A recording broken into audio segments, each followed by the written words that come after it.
So I still get questions, why don't I hot rod mud motors anymore? The reality is it's just not worth it. It's not worth it. These little power generator engines, well, that's all they are. They're just power generator engines.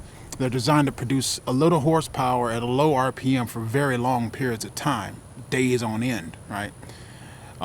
If you go to Thailand, where these Thailand outboards were first developed, when those guys want to go racing, they're not messing around with go-kart engines and power generator engines. They go get a jet ski engine and bolt onto it. When they're out in the open ocean with those big boats, they put a truck engine on it. They don't mess around. And if they're on a big lake or something, they'll put a 4-cylinder engine from a car on there. And they'll bolt it on, and that's what they'll use, right?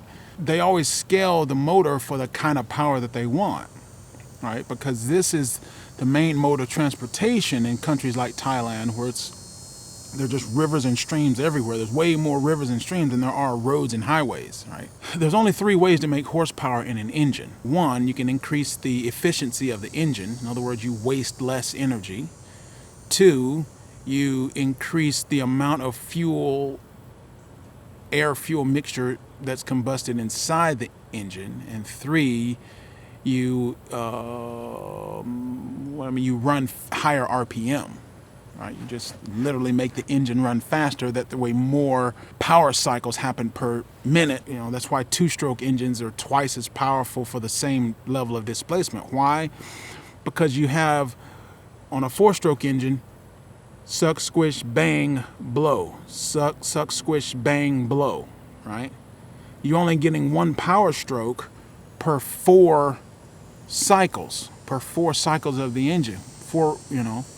Whereas a 2-stroke engine, it's just suck, squish, bang, blow, all in 2 cycles, right?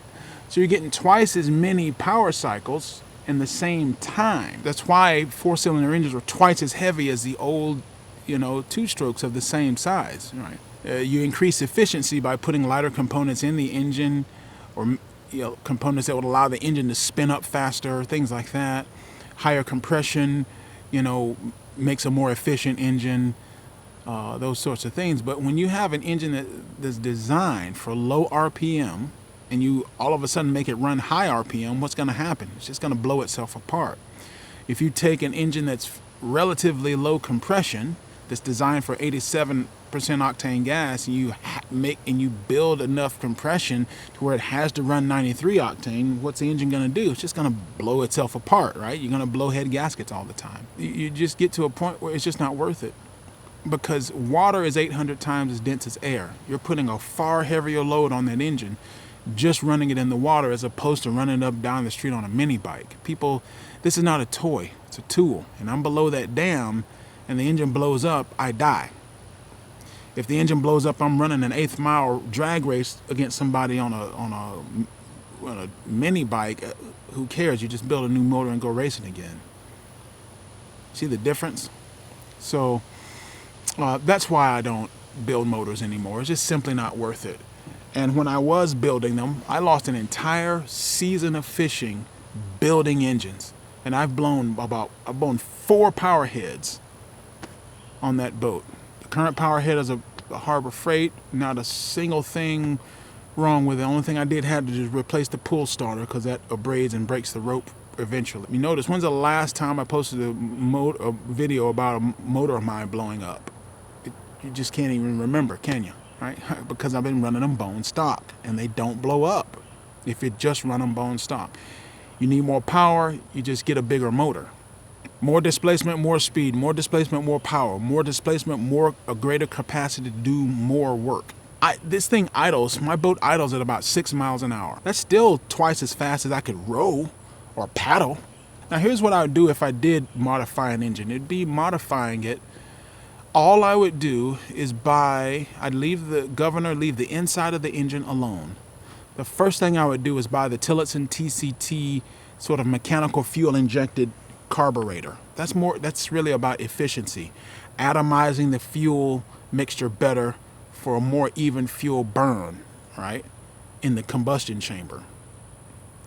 The second thing I would do is buy a really good flywheel. Not the one with the advanced timing like with ARC, but I'd get the PLV one, the aluminum one. the flywheel that's on these stock motors is a big, heavy, freaking iron flywheel. Now I do tweak the governor, so I do get more RPM. So technically, I am making more power because you're just running higher RPM, but not by much. And the stock flywheel is slow to spin up because it's so heavy.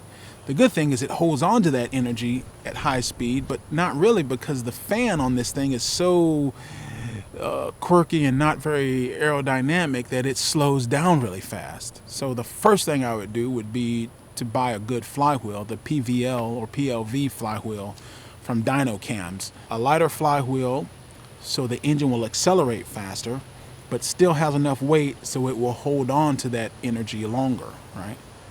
And the aerodynamic, the blades are bigger, thicker.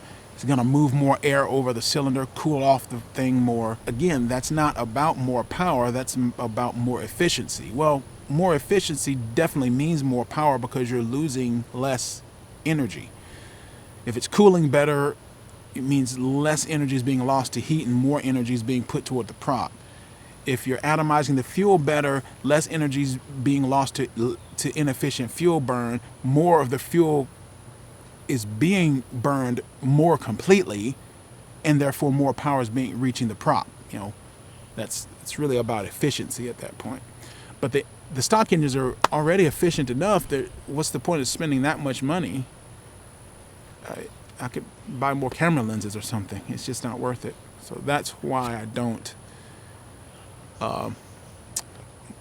modify engines anymore. I want to fish, not build.